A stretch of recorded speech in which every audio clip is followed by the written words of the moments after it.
Muito boa noite, caro telespectador. Opinião no feminino num dia em que vamos discutir 5 temas que marcam a atualidade. Vamos começar pela demora no pagamento de salários no aparelho do Estado, que é um tema que dominou a atualidade, pelo menos nos últimos dias. Vamos também falar da reunião do Comitê Central da Frelimo, dos resultados definitivos do Censo da População e Habitação, do Conselho Nacional da RENAM e da situação socioprofissional dos trabalhadores em Moçambique, à luz do Dia do Trabalhador que se assinalou ontem. Para fazer a discussão de hoje, conto apenas com Fátima Mimbira, que desde já cumprimento.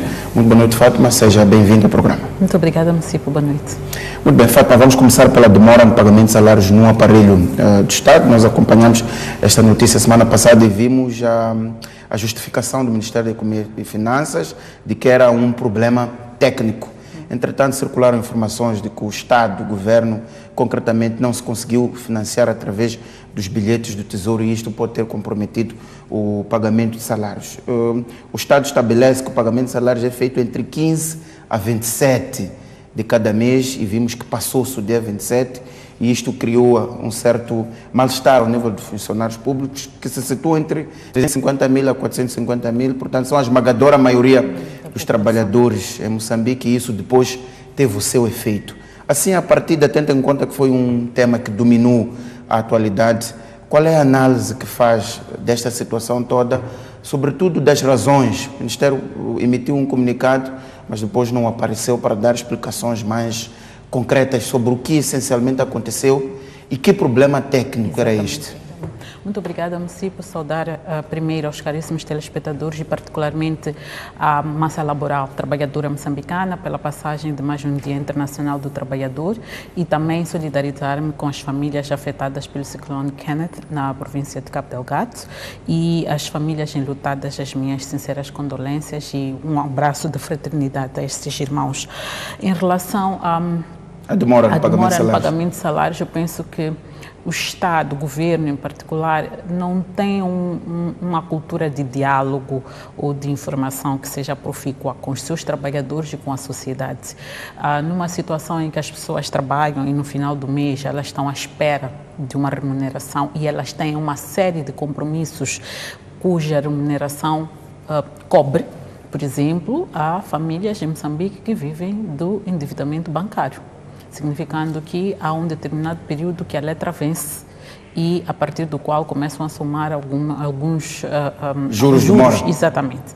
E não sei se o Estado se irá responsabilizar por este tipo de situações.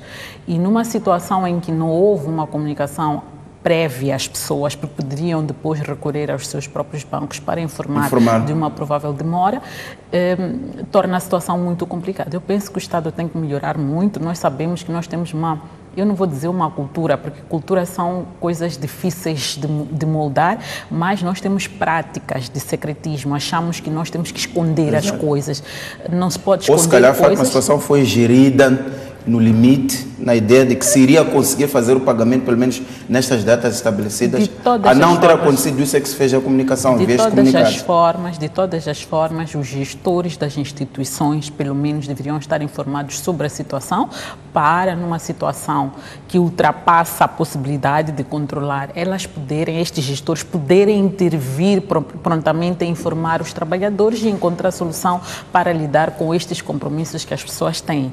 Então, eu não acho que nós temos que ficar a pensar que conseguimos gerir até ao último minuto sozinhos, ok? O Estado tem uma máquina, tem uma estrutura e é preciso envolver esta estrutura. Exato. O grande problema é que a questão da confiança, quando nós funcionamos numa lógica de confiança política, porque isto aqui pode prejudicar-nos politicamente a longo prazo, então vamos ver como é que vamos resolver até chegar a um ponto em que é insustentável e a corda arrebenta. Então, eu penso que é preciso começar a ter uma gestão integrada, que significa dialogar com os gestores dos vários setores, no sentido de gerirem as expectativas e até ajudarem o próprio cidadão a organizar-se, a encontrar soluções para os problemas que podem advir do atraso do seu próprio salário.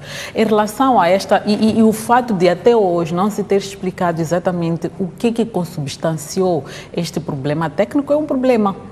Porque acha que não basta só dizer problema técnico? Não, nós temos que começar a aprender a dar satisfações concretas às pessoas, porque aqui entra a componente de responsabilização. Vamos imaginar se não se trata necessariamente de um problema de liquidez, mas de um problema de alguém que não fez o seu trabalho a tempo. Como é que nós vamos responsabilizar este indivíduo? Vamos permitir que estas pessoas continuem a gerir o aparelho do Estado como se de suas propriedades se tratasse? Não, é preciso informar as pessoas que houve um problema técnico que consistiu nisto e naquilo e ainda se desculpar em relação aos próprios funcionários. Se bem que no comunicado o Ministério da Economia e Finanças já pedia desculpas. Mas enquanto tu não explicas, não é suficiente. As pessoas não Quando têm fala que ter uma resposta. Quer dizer o que é fato? Faltou uma cara para personalizar o comunicado. Por outro lado, faltou uma cara. Quem é a pessoa que nós dizemos que assume a responsabilidade disto? É o ministro? É o diretor do orçamento? Quem é? É só um documento. Passado, não sabemos muito bem que circunstâncias. Então, eu penso que é preciso que melhoremos a gestão. Se estamos numa situação difícil como país, e tenho muita clareza de que estamos, de fato, numa situação difícil, e sempre me perguntei como é que o Estado conseguia ou consegue se manter numa situação destas em que nós estamos. E, aos poucos, quer me parecer que começamos a ter alguns sinais de que nós estamos a empurrar com a barriga, até onde podemos, mas já chegará um momento em que não vamos conseguir. Então é preciso que comecemos a dialogar sobre isso, que é para vermos quais são as soluções. No caso de se tratar, de se confirmar que de facto há problemas de liquidez, conforme foi veiculado pela comunicação social, é preciso que tenhamos a discussão ou o debate que estamos a adiar de tempos em tempos, que não passa de letra morta, não passa de um discurso populista. Em situações de crise, o que é que nós melhoramos ou reformamos dentro da nossa estrutura do Estado? Falamos aqui, o governo apresentou-nos, penso que há 1 ou 2 anos, a ideia de que haveria de implementar medidas de austeridade. Mas até hoje não sei em concreto onde é que nós estamos. E não sei porque que os deputados da Assembleia da República, que em certa medida serão também afetados, ou podem ser afetados com uma situação de crise, estão preocupados em ter detalhes sobre o que é que nós conseguimos poupar, de onde é que estas poupanças vêm, onde é que nós fizemos os cortes necessários. Portanto, o que eu quero dizer aqui é que, enquanto reconheço que o país está em crise, e é difícil não estar em crise na situação em que estamos, a pergunta importante que tem que ser feita é: quais são as medidas que estamos a tomar para poder minimizar os impactos da crise, que não afetem o bolso do trabalhador, que no final do dia terá consequências naquilo que é a sua condição. E por falar de trabalhador, vamos evoluir, vamos falar da situação socioprofissional. Em Moçambique, à luz do Dia do Trabalhador ontem, nós vimos os trabalhadores com as mesmas reclamações de sempre, que o salário não é suficiente. À luz da última proposta de aumento que foi anunciada para a função pública, em média cerca de 200 a 300 meticais, que os trabalhadores dizem que não é suficiente face ao aumento do custo de vida nos últimos anos. Assim, no geral, qual é o enquadramento que faz a situação socioprofissional em Moçambique com o dia 1 de maio? Quais são os grandes desafios para a melhoria da qualidade de vida dos trabalhadores em Moçambique? O grande desafio para a melhoria da qualidade de vida dos trabalhadores é uma remuneração condizente com o custo de vida. Mas o patronato sempre levanta a ideia de que o rendimento tem a ver também com a produtividade de cada um. Eu penso que esta discussão tem que ser feita. Não me parece que seja linearmente assim. Pode ser que talvez o inverso seja a solução para tal produtividade.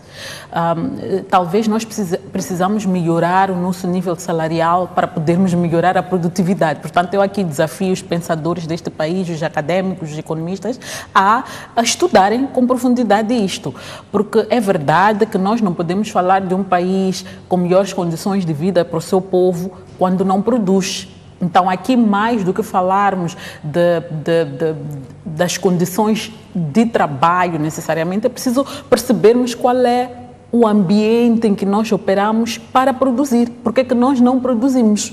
Nós não produzimos não é porque as pessoas são incapacitadas, não é porque as pessoas não querem produzir, porque são preguiçosas, como se diz que elas são, por uma série de coisas, mas é porque nós temos condicionalismos vários. A nossa economia não está a ser ou não foi montada para ser produtiva. Ela foi montada para ser mais para ela captar mais impostos, no sentido de vamos captar nas importações, vamos captar um pouco nas poucas exportações que temos. Mas isso exige uma reforma mais de fundo, ao nível da economia, ao nível da lei de trabalho. 40 anos depois, o que é que nós estamos à espera? Moçambique já foi um país altamente produtivo. Moçambique foi produtivo antes de nós termos a reforma estrutural da nossa economia, que abriu o mercado. Nós produzíamos, tudo foi à falência por alguma razão, porque uns queriam se beneficiar daquelas mesmas empresas, ficaram com as empresas e não conseguiram gerir. Depois, o Estado, ao longo dos anos, não foi investindo para que nós tivéssemos uma capacidade produtiva. Então, temos que voltar a pensar sobre se nós conseguimos produzir, o que faz com que o nosso açúcar, por exemplo, tenha o sucesso que tem.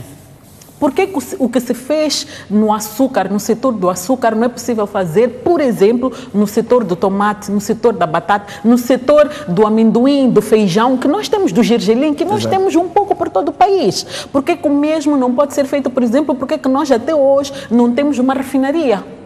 Então, Fátima, de alguma forma concorda que o desafio do aumento do rendimento tem a ver com o aumento da produtividade? Mas o ponto é mais do que nós não podemos pensar em aumento da produtividade no vazio. É preciso ver qual é o ambiente que vai propiciar que haja esse aumento da produtividade. E o ambiente é muito mais político do que o que se possa pensar. Então, enquanto nós não resolvemos o nosso problema político, não e qual é o nosso problema político? O nosso problema político é que nós implementamos algumas medidas de empoderamento, de criação de uma classe empresarial nacional que até se beneficiou dos financiamentos do Tesouro. Infelizmente, muitos até hoje não pagaram, não devolveram esse dinheiro, mas nós tentamos criar uma massa empresarial, mas porque as pessoas, muitas não investiram necessariamente no setor empresarial, não se avançou muito. Os poucos que nós temos não são investidores do setor produtivo, porque o setor produtivo tem muitos constrangimentos. É só olhar um país que se diz que tem 36 milhões de hectares de terra arável, dos quais só 10% é terra infraestruturada.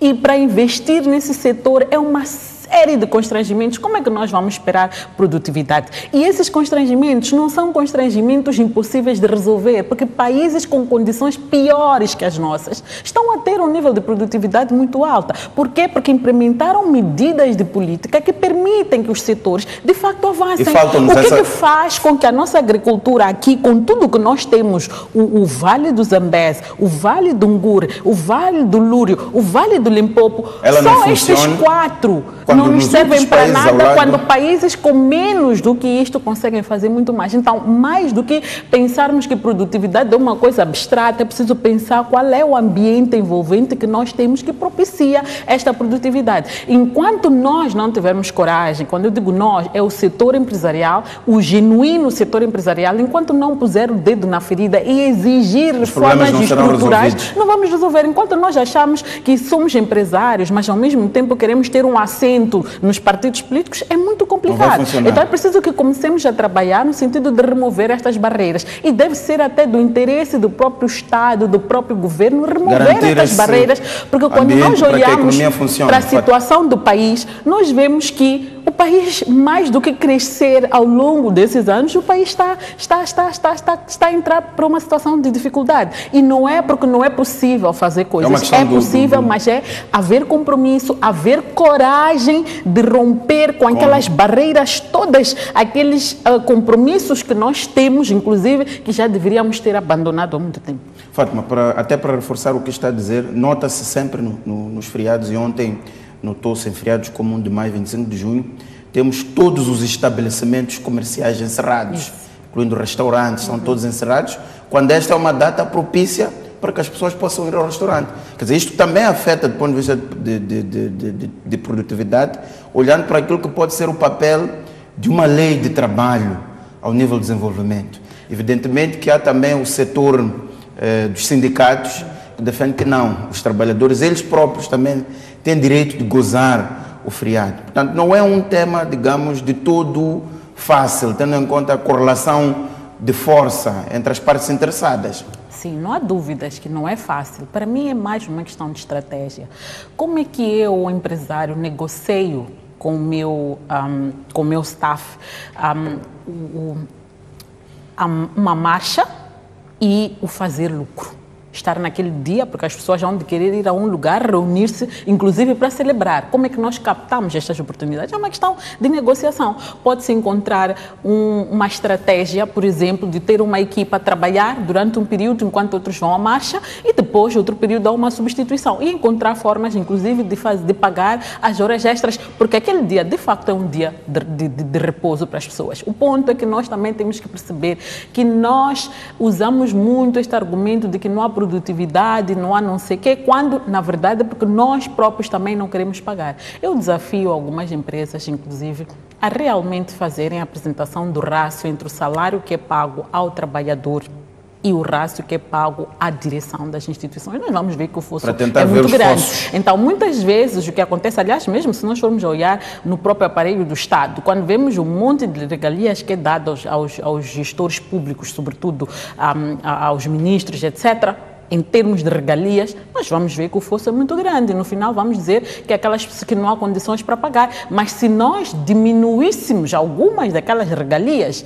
e lembrássemos que o aparelho do Estado é um lugar sublime de serviço à nação, portanto, haveríamos de conseguir fazer algumas compensações. Então, aqui também temos que ter coragem de desafiar um pouco estas lógicas de não temos como pagar, mas ok, não temos como pagar, como é que você se sustenta muito acima da média daquilo que é a situação das pessoas? Então, eu penso que é preciso termos também... Muito bem, Fátima, a situação socioprofissional dos trabalhadores de Moçambique fica para trás, vamos avançar. Ainda porque temos 3 temas também, vamos falar deste censo, cujos resultados foram apresentados recentemente. Há aqui alguns números para chamar a atenção para a nossa discussão. Apesar de alguns avanços nos últimos 10 anos, nota-se que quase metade das casas onde vivem os moçambicanos são palhotas, mais de metade das casas são cobertas por capim, 46,9% da população tem como principal fonte de água a água do poço não protegida. As pessoas que não sabem ler nem escrever correspondem a 39% da população. Estamos a dizer que se somos 27 milhões e 909 mil, como diz este último censo, estamos a dizer que cerca de 11 milhões da população moçambicana não sabe ler nem escrever. O número de crianças de 6 aos 17 anos fora da escola aumentou de 34,3% para 38,6%. 39% da população vive em 2 províncias do país, nomeadamente Zambésia e Nampula. Fátima, nota-se também que há alguns avanços, embora tímidos, de acordo com aquilo que este censo recolheu. Mas a minha primeira pergunta é, a partir da leitura destes números, que país é que nós somos? Nós somos um país pobre. Continuamos a ser um país pobre e fica confirmada a situação que as estatísticas internacionais nos apresentam. Muitas vezes, quando vemos alguns dados internacionais, dizemos que não é possível que nós estejamos nessa posição. Estão aqui os resultados. Quando nós temos 1/3 das mortes, a nossa mortalidade é muito alta, continua alta, embora tenha registrado uma redução, uma pequena redução. 1/3 das mortes é materno-infantil, significando que mães, no momento em que estão a gerar os seus filhos, e os filhos, antes de completar 2 anos, estão a morrer. Estão a morrer por quê? Temos que nos fazer esta pergunta. Temos que nos fazer esta pergunta. Mas eu faço assim essa pergunta, Fátima. Sim, quer dizer, nós temos que fazermos esta pergunta como sociedade, mas eu já tenho algumas ideias de porquê. Primeiro, porque nós continuamos a ter uma rede, um serviço de saúde, uma extensão do serviço de saúde muito baixo. Continuamos a ter zonas onde não há hospitais, onde as mulheres, inclusive grávidas, continuam a percorrer longas distâncias, onde não há médicos qualificados em número necessário. Suficiente. As pessoas têm que fazer longas deslocações. Então, quando as pessoas têm que fazer longas deslocações, o mais fácil de fazer é ficar em casa à espera de um curandeiro. E um curandeiro nem sempre tem soluções, Fátima, para a grande os nossos pergunta problemas. que as pessoas fazem é: podia ter-se feito mais Podia, no período abrangido 10 pelo anos, levantamento destes dados? 10 anos, podia sim. ter-se feito mais na saúde, na educação, na habitação, naquilo que incide diretamente na vida das pessoas? Sim, poderia ter feito muito mais. 10 anos é muito tempo para fazer muitas coisas. Eu penso que o grande problema, ou a primeira lacuna que nós temos, é de planificação. Nós, até agora, os nossos instrumentos de planificação são um plano quinquenal do governo, que é preciso dizer que é, na verdade, o manifesto eleitoral do partido transformado vencedor. num instrumento governamental. E depois este se reparte em planos anuais, portanto, os planos econômicos e sociais, e vão sendo implementados. Mas a questão é, para um país chegar a um nível de desenvolvimento, não é em 5, 10 anos que vai conseguir resolver. É um plano de longo prazo, significando que o país precisa, de facto, de ter uma estratégia de desenvolvimento. Já ouvi uma vez o deputado Edson Macuaco dizer que, bom, é preciso que tenhamos, de facto, mas o nosso ordenamento jurídico não prevê um plano de desenvolvimento como um instrumento de planificação. Então, mais uma vez, quando dizíamos no passado que é preciso que nós revejamos a nossa Constituição da República, façamos uma revisão à nossa Constituição da República para vermos quais são os aspectos que temos que rever com profundidade. Exato. Para este país andar. Um dos aspectos. Fátima, o que quer dizer é que os planos quinquenais deveriam ser eles criam descontinuidades. Exatamente, porque cada um vem com a sua lógica. O que é que eu quero fazer, na verdade, é qual é o produto de venda que ele traz e ele oferece à sociedade. Não há um plano que nós, como moçambicanos, desenhamos a dizer que o governo que nós vamos eleger, nós o elegemos justamente porque nos ajuda a materializar este instrumento que nos vai levar ao desenvolvimento. Mas isso significa ter um consenso alargado, não só entre os partidos políticos, mas entre todos os movimentos da sociedade. Não haja dúvidas, é preciso lembrar que antes de sermos Renamo, Frelimo, MDM, Fátima, Mucipo, nós somos moçambicanos e temos responsabilidades para com este país. Então temos que ter consenso sobre como é que nós queremos desenvolver o nosso país. Não faz sentido algum a Fátima vir aqui e criticar a governação quando não me acho parte ou não participo no processo de decisão sobre o meu país. Não faz sentido a Renamo vir e criticar a governação quando ela não faz parte de um processo de planificação deste mesmo país. Então é preciso que nós sentemos, esqueçamos todas as nossas diferenças, os nossos amores e desamores e pensemos no país que nós queremos para frente. Aliás, temos uma oportunidade. O continente africano tem uma estratégia de desenvolvimento, uma agenda que é a Agenda 2063. Exato. Talvez temos aí a oportunidade. Mas falar da Agenda 2063, Fátima, está bem lembrada que o país também já teve a tal Agenda 2025, que juntou, já teve o PARPA, que juntou quase todos os setores da sociedade. O que aconteceu? Formularam um pensamento bastante estruturado, uma visão que até essa visão pôde prever muitas situações de desigualdade, de conflitos, os problemas na educação, os problemas na saúde que o país teve. Portanto, será que é necessariamente a ausência de um instrumento condutor ou nós próprios, é que quando já temos o papel na mão, não conseguimos seguir o que está ali escrito? Não há uma apropriação, se calhar, daquilo que foi pensado. Estou a falar da Agenda 2025. Por um lado é isso, não nos apropriarmos. E não nos apropriarmos sobretudo porque nós não fomos parte daquele processo, naquela altura não estávamos. Mas, sobretudo, a longo prazo. Nós pensamos 2025, estamos a aproximar o 2025, mas o 2025 vai chegar e depois daí o que é que vem?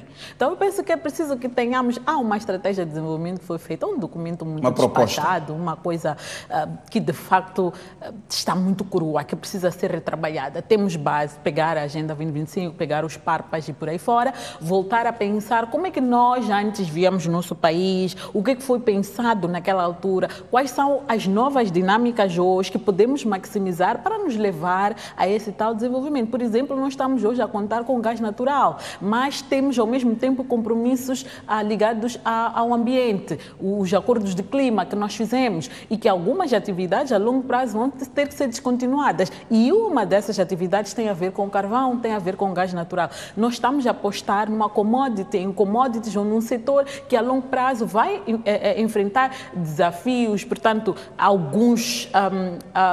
alguma desaceleração em função daquilo que vai acontecer por causa destes acordos de clima. Quais são as alternativas que nós temos? A Fátima acha que o nosso país é órfão de uma estratégia consensual de desenvolvimento de longo prazo. É órfão de uma estratégia consensual de desenvolvimento, mas, sobretudo, é órfão de liderança para este processo.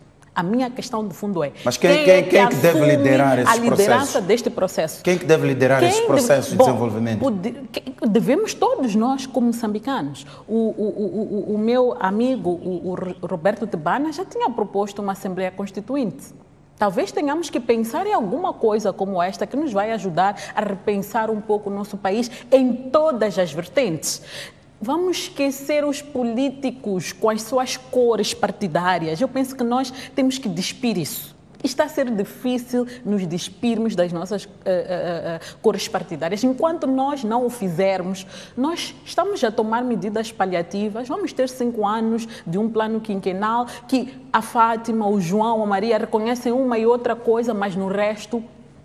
Aliás, e o cidadão mais pacato sequer conhece este mesmo documento. Então, é preciso que nós tenhamos um instrumento que vai ser este, que no final do dia nos vai ajudar a tomar a decisão de quem é que vai seguir os destinos deste país, no sentido de este melhor responde àquilo que nós queremos alcançar como país. Não alguém que vem e nos vende uma caixa de sonhos e no final entrega-nos uma caixa vazia. Então, eu penso que é preciso... O país precisa de ter um instrumento condutor. Isso, e temos saber para onde é que estamos a ir. Exatamente, e temos que ter liderança neste processo. E eu não quero que nós tenhamos uma liderança anuída. Não devem ser os partidos a escolherem a Fátima, o João. Nós temos que nos oferecer como cidadãos moçambicanos. O que é que eu, na minha área, tenho a dar? Agora falamos aqui mas não do temos ciclone. como fazer isto sem passar pelos políticos, Fátima. Sim, mas se o a Assembleia da República é o principal órgão legislativo do país. Se o fizermos, vamos via a Assembleia da República, mas vamos esquecer esta coisa da representação proporcional. Vamos esquecer esta coisa da representação proporcional. Sente que há condições para esse consenso, esse alargar de vozes que possam discutir as suas ideias, enfim, serem absorvidas e depois culminarem numa proposta de estratégia de desenvolvimento? Se houver interesse de fazer este país avançar, há condições. A questão é, vamos de novo para a economia política dos nossos problemas. Quais são os nossos grandes entraves? Eu pergunto a você, quais são os nossos grandes entraves? Os grandes entraves são a nossa elite política, que continua a achar que ainda é tempo de comer sozinha. O tempo de comer já passou, já comeram muito. Eu penso, inclusive, que do ponto de vista de liderança, e assumindo que a Frelimo é o partido que é, se calhar a Frelimo deveria ela própria se reunir, aproveitando o Comitê Central. E ainda vamos falar do Comitê Central. Aproveitando outros momentos para dizer... Nós queremos ter um pacto saudável com esta sociedade. Vamos lá, agora, repensar ou virar as nossas atenções, de facto, para o serviço à sociedade. Eu penso que condições há, porque nós temos pensadores neste país. Exato. Temos gente muito capacitada que, infelizmente, está a ser acantonada porque não aceita fazer vivas, porque não aceita dizer que está sol enquanto está a chover.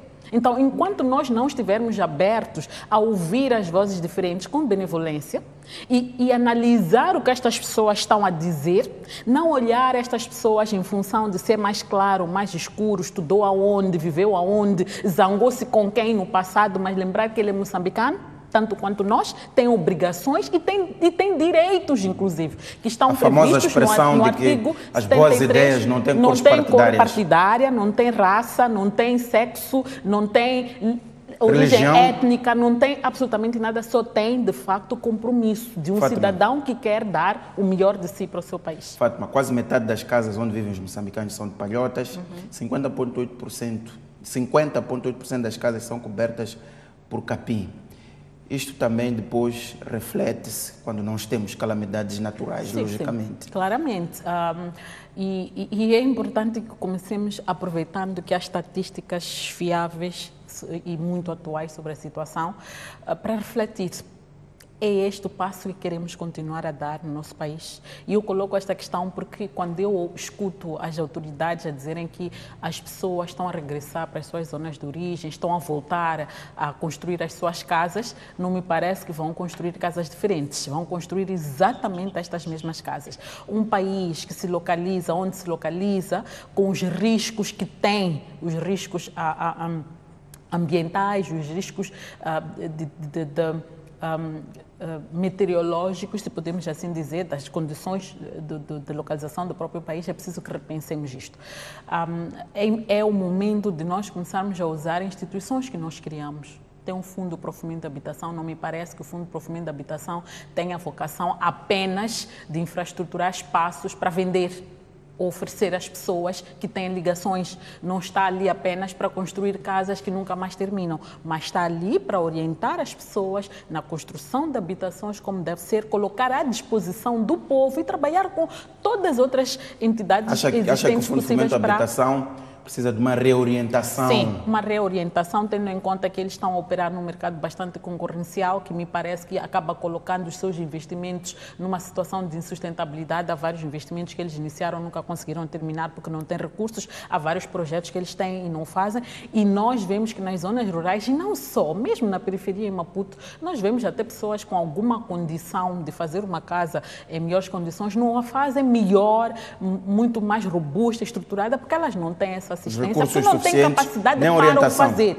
Se o Fundo para o Fomento da Habitação tiver um papel de auxiliar as pessoas, colocar à disposição das pessoas, acompanhar os processos de construção, os processos de alargamento das novas zonas, talvez possamos ter casas melhoradas. Hoje nós temos as municipalizações, portanto as zonas autárquicas, é preciso que os municípios também comecem a prestar muita atenção, porque mais do que nunca estes problemas vão acontecer em zonas municipalizadas. Então é preciso voltarmos a ver quais são os instrumentos de ordenamento territorial que nós temos, como é que nós estamos a pensar o crescimento das nossas cidades e vilas, que tipo de habitações nós estamos a fazer, o que não podemos permitir continuar como estamos. Depois do IDAI, depois do Kenneth, continuemos a ter habitações como estas, que daqui a mais algum tempo nos vão voltar a causar... Mas as pessoas, ao dizerem que estão a regressar para as suas zonas de origem,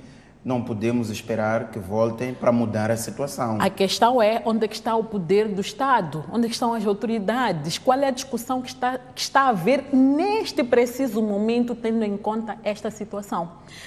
Tivemos uma agência das Nações Unidas, que está, acho que é a UNIDO, que está, ou um TACT, qualquer coisa assim, que está ligada a este processo de construções resilientes. Por que nós não vamos pedir auxílio desta entidade para nos ajudar a fazer uma planificação? Talvez o que nós precisamos de fazer é redirecionar a forma como nós construímos. Talvez a forma muito dispersa de habitações que nós temos tem que mudar. Temos que, de facto, fazer zonas habitacionais, vilas com casas. Se nós dizemos que numa determinada zona há 200 mil famílias, é preciso pensar como é que nós garantimos habitação para essas 200 mil famílias. E garantir habitações significa garantir infraestruturas, garantir saneamento e o próprio censo apresenta dados bastante alarmantes em relação ao saneamento do meio, que quase nada foi feito nos últimos anos. Exatamente, a situação deteriorou-se. Este censo deixa um TPC para todos os setores do país. Exatamente. Não apenas habitação, saúde, educação. Sim, deixa um TPC, as instituições como um todo, e o IDAI e o Kenneth vieram reforçar, portanto, estes mesmos desafios, que é preciso rever como é que nós ordenamos o nosso território, como é que nós organizamos o nosso crescimento, que é preciso ver em que condições é que as pessoas vivem. Quando nós dizemos que as nossas escolas não sobrevivem, que os nossos hospitais, numa intempérie, ficam totalmente destruídos, quando dizemos que basta chover muito para a nossa barragem de Caorabassa fazer descargas significativas e inundar as áreas, significa que é preciso também pensar em outras fontes de retenção de água. E este é um investimento que não fizemos. E nós temos aqui pessoas que vivem de água do poço, Fátima, associa-se ao que dizia há alguns minutos, a tal visão de longo prazo. Exatamente. Então, mais do que nunca, nós temos uma oportunidade ímpar de sentar como país e repensar o nosso desenvolvimento. Não vale a pena ir buscar dinheiro à China, dinheiro que não tem aparentemente custo, mas que há de ter outros custos que vão nos custar muito caro no futuro, passa a redundância. Não vale a pena ir à China buscar dinheiro quando não se tem plano. Não vale a pena ir ao Banco Mundial buscar dinheiro quando não se tem plano.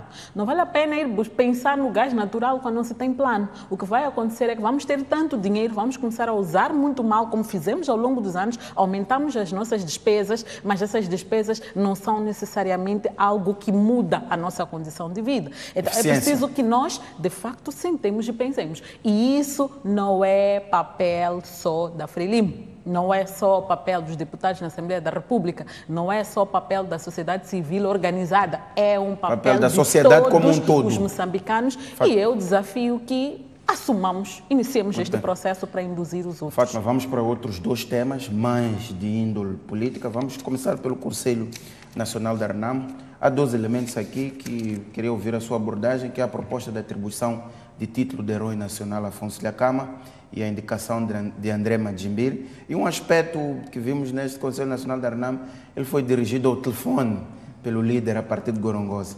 Mas esse é um aspecto à parte. Comecemos pela proposta de atribuição de título de Herói Nacional Afonso Dhlakama, e a RENAM coloca isto em cima da mesa ainda num momento de diálogo político, numa fase bastante sensível, em que, enfim, espera que terá de haver um entendimento, sobretudo com o partido no poder, para que isto possa passar. Mas fora isso, acha que pelo papel que Afonso Dhlakama teve em Moçambique, até porque amanhã, dia 3, celebram-se 1 ano da sua morte, pelo papel que ele teve na sociedade, é merecedor do título de Herói Nacional? Bom, esta questão de ser herói, não ser herói, infelizmente, é uma questão politizada. As experiências que temos de outros países, o ser herói não é necessariamente uma decisão que aparece de alguém achar que porque é mais bonito, é meu amigo, vai ser um herói, mas é porque a sociedade reconhece naquela pessoa as qualidades. Há várias histórias que hoje até estão a ser traduzidas em filme de pessoas que nunca pareceriam ser heróis, mas que são. Em relação ao Afonso Dhlakama, eu penso que é inegável o seu contributo para o avanço e, em certa medida, o retrocesso também deste país, tanto quanto tantos outros que nós conhecemos na nossa sociedade, que foram considerados heróis, que tiveram a sua contribuição para o avanço e também para o retrocesso do país. Eu penso que, considerando o fato de que Afonso Dhlakama teve um papel importante durante o processo de luta pela libertação de Moçambique, teve um papel importante nesta questão da democratização, e grande parte das exigências ou dos avanços que tivemos do ponto de vista de democratização são resultado, temos que reconhecer, das lutas que a própria RENAM, encabeçada pelo Dhlakama, fez. Se concorda com a proposta de atribuição do título de Herói Nacional Afonso Dhlakama? Por que não? A pergunta é por que não? Por que ele não mereceria ser? Esta é a questão de fundo. É claro que Dhlakama, tanto quanto muitos na RENAM, são figuras controversas, assim como para algumas pessoas o próprio Samora Machel também foi uma figura controversa. Há uns que amam Samora e há outros que odeiam Samora de morte. O mesmo acontece com Dhlakama. Então, por que o Dhlakama não seria? Por que o Dhlakama não seria? Eu penso que não há... nós havemos de ter vergonha de colocar um Dhlakama justamente porque ele, depois da independência, encabeçou ou liderou um movimento que lutou contra o Estado. Mas a justificação para essa luta contra o Estado é muito clara. É de que eles não queriam um partido que era o governo, que era o Estado, que se confundia com o Estado. E hoje nós vivemos a situação, as consequências de um partido que é Estado. É que até hoje as lógicas de funcionamento do aparelho do Estado continuam como se o partido no poder fosse este mesmo Estado. E não é. O partido no poder é uma coisa, o Estado é outra. Acha que é preciso haver essa separação? Então, eu acho que é justa a reivindicação, a proposta da RENAM, e penso que é pertinente na medida em que vai levantar um debate muito importante, até para nós termos balizas de como é que nós definimos um herói e um não herói, tendo em conta a contribuição. Essas balizas, Fátima, de alguma forma, elas já existem, porque existe até a lei sobre o sistema de títulos honoríficos e condecorações. Há um prisma em que ela diz que tem de ser declarado herói quem teve um papel na resistência contra a ocupação colonial estrangeira. Depois diz que este título também pode ser atribuído aos que se destacaram em atos excepcionais de bravura e heroísmo na defesa da pátria e da vida humana, bem como de defesa da unidade nacional e promoção do desenvolvimento sociopolítico, econômico, cultural e técnico-científico. Afonso Dhlakama encaixa-se aqui? Em duas, se calhar. Nesta da luta e também nesta componente de avanço do país. Eu continuo a dizer, as pessoas podem não gostar de ouvir, mas grandes avanços que tivemos neste país do ponto de vista democrático, do ponto de vista até das foi graças a Afonso de Acama. Foi graças ao fato de ele ter sido o único cidadão neste país que conseguiu pôr a Frelimo em sentido, que conseguiu pôr a Frelimo a pensar 2 vezes. Pura e simplesmente. Mas então, de qualquer caberá forma, a nós Afonso de como Acama, sociedade... Fátima, não é uma figura consensual. Isso, é isso que eu dizia. Ele não é necessariamente uma figura consensual, justamente por causa desse passado dos 16 anos que ele teve. As pessoas não reconhecem nele. Agora a questão é, Gakama lutou, encabeçou o movimento sozinho. Não era possível evitar que a guerra se prolongasse por 16 anos. Quem é que assume a responsabilidade de ter chegado até onde chegou? Então, eu penso, como eu dizia, que tanto quanto algumas figuras que foram tornadas heróis em Moçambique são controversas. Afonso de Acama também é. Para uns ele é herói, para outros é vilão. Há outros heróis também que são heróis para uns e são vilões para outros, mas o Estado os já assumiu como heróis. A questão aqui é, para mim o desafio maior é que a Renamo vem trazer aqui uma proposta de debate. Será que tudo isso que está previsto nesse regulamento se enquadra só para pessoas ligadas a Frelimo e aparentemente neutras? E os da oposição, qual é o papel delas? Será que não tem espaço? Não são heróis porque eles são, estão do outro lado, do lado oposto do governo? Então eu penso que é pertinente este debate e vale a pena porque extravasa os limites que a lei colocou. Porque nós vamos usar a lei para dizer 1001 coisas. Qual é o peso de uma, qual é o peso de outra? Muito bem. Fátima, vimos também neste Conselho Nacional que o Suf Mamado, o novo líder da Renamo, já arrumou, digamos, a última pedra naquilo que é o seu comando ao nível do partido, com a colocação de André Madjimir como secretário-geral. Como é que olha para esta Renamo? Quem perde, quem ganha? Sentimos que Elias Gakama, que foi concorrente do Suf Mamado, completamente afastado ao nível dos cargos de direção, e vimos também outros grupos. Percebe-se que o Suf Mamado colocou a sua equipe. Até onde pode ir esta Renamo pela estrutura que está montada?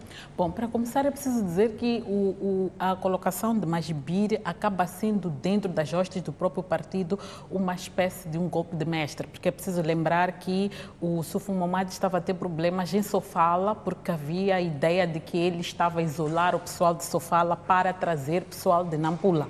E ele, ao colocar Madjimir, acaba dando essa ideia de que, olha, que até a seguir a mim temos uma pessoa de Sofala. Então, não é bem verdade que aqui há a hegemonia de Nampula. Portanto, é Nampula e Sofala a trabalhar em conjunto.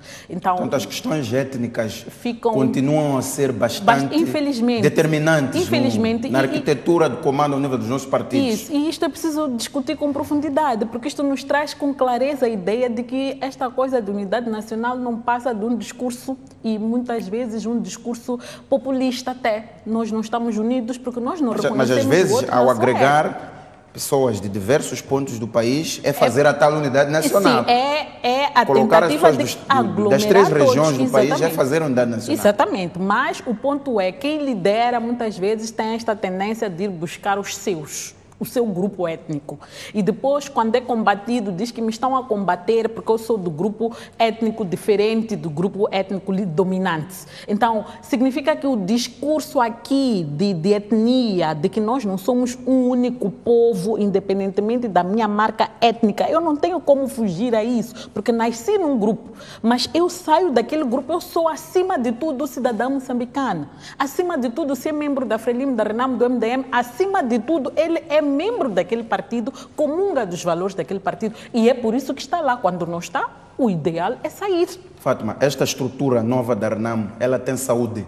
Bom, eu não sei se tem saúde, porque eu acho que a Renamo deveria, aos poucos, ir abandonando aquela imagem militarizada que tem. É claro que com o Suf Mamado à frente não desaparece a imagem militar, mas quando ele volta a colocar como secretário-geral um militar, é claro que se está a demonstrar que a Renamo continua a ser um partido militar, que o grupo militar é que domina o próprio partido. E me parece que, de certa forma, os intelectuais, os revolucionários vão ficando um pouquinho mais mais afastados. do centro Isso do não poder. é bom. Então, eu penso que esta Renamo pós-Gakama, ela tem que ser uma Renamo que pensa diferente. Gakama era Gakama, conseguia, sendo de uma abordagem ou de uma lógica militar, ser o que ele era, porque ele era um indivíduo único, com suas qualidades, com o seu próprio, digamos, capital político, que o Suvio Mohamed não tem.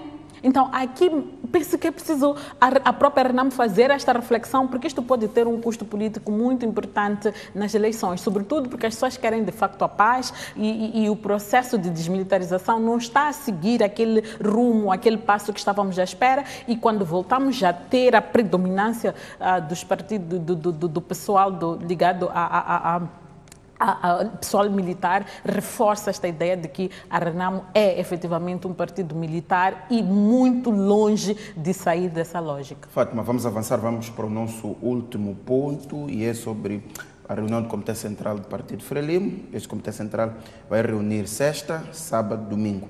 É um Comitê Central importante, tendo em conta que há eleições já no dia 15 de outubro, mas também há alguns fatores, digamos, de alguma tensão, nomeadamente Samora Machel Júnior. Ouvimos uma vez o porta-voz do partido a dizer, numa entrevista feita aqui pela STV, em reação a esta nota, em reação à resposta de nota de culpa de Samora Machel Júnior, a dizer que este assunto seria discutido no Comitê Central, mas ouvimos recentemente a dizer que este não é tema do Comitê Central. De qualquer forma, quais são as suas notas relativamente ao que pode acontecer neste Comitê Central, tendo em conta as várias informações que transpiram cá para fora? Bom, é muito difícil ter uma ideia assim muito clara do que é que vai ser, mas se olharmos para o fato de que o Presidente da República, antes desta reunião, tem estado a reunir com alguns grupos sociais do próprio partido. Hoje reuniu com a OJM, por exemplo. Muito provavelmente, se vai reunir, vai encontrar espaço, já deve ter. Já reuniu com a bancada? Com a bancada, exatamente, recentemente com a bancada. Depois tem também a OMM por aí fora. E tem os combatentes também, que ele tem lá um apoio muito forte. Isto funciona como um alinhamento? Isso, pode ser que por causa desta questão, desse burbulhinho que foi levantado pelo Samora Machel Júnior, de que a candidatura do candidato ao presidente, que seria do próprio Nussi, não está bem colocada, pode ser que ele se esteja a preparar um pouco para garantir que, ao nível dos diferentes grupos sociais do partido, ele tenha o devido suporte para, quando chegar o momento de se desafiar esta candidatura que foi, digamos, chancelada na última reunião, se possa dizer que não, é este o nosso candidato, não há outro. Este é um aspecto. E segundo, é de facto preocupante que o partido não queira resolver o assunto Samora Machel agora, aproveitar a oportunidade. E, obviamente, que apesar de ser preocupante, é também compreensível, porque a decisão que se tomar, independentemente de qual ela for, vai ter custos para o próprio partido. No sentido de, se ele for expulso, por exemplo, como se defendia ou se pensa, isso teria custos no sentido que o próprio partido teria um grupo de pessoas que se sente na situação de Samora Machel Júnior a também afastar-se do próprio partido. Portanto, ia precipitar a visibilidade desta cisão que já existe dentro do próprio partido. Mas, como cidadã, enquanto cidadã, a minha grande expectativa, tendo em conta que o Comitê Central é um órgão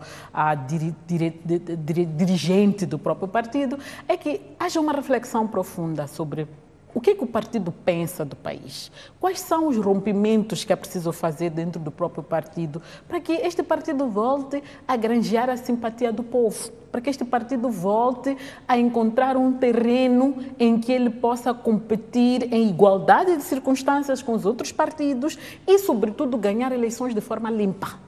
Portanto, se a Frelimo quer, de facto, ganhar as eleições de forma limpa e não usar do fato de controlar o aparelho estatal, é preciso, urgentíssimo, que ele faça essa reflexão e que induza as mudanças necessárias e que essas mudanças sejam visíveis para os cidadãos. Não podemos continuar a ter situações em que a nossa percepção sobre o aparelho do Estado, sobre o funcionamento do aparelho do Estado, a conduta dos membros, dos funcionários públicos que, na sua maioria, são membros do partido, deixam a desejar. Como é que é possível, no momento em que não há salários para dar aos trabalhadores, continuamos a ouvir que roubaram aqui, roubaram ali? Estas pessoas quem são? O que é que acontece com estas pessoas? Este partido como é que se posiciona em relação a estas situações de pessoas que estão a dilapidar aquilo que é o erário do povo moçambicano? Então, eu espero que haja esta conversa e, sobretudo, eu espero que haja liderança dentro do próprio partido para induzir as mudanças que é preciso fazer. O que falta neste momento, neste país, no geral, é liderança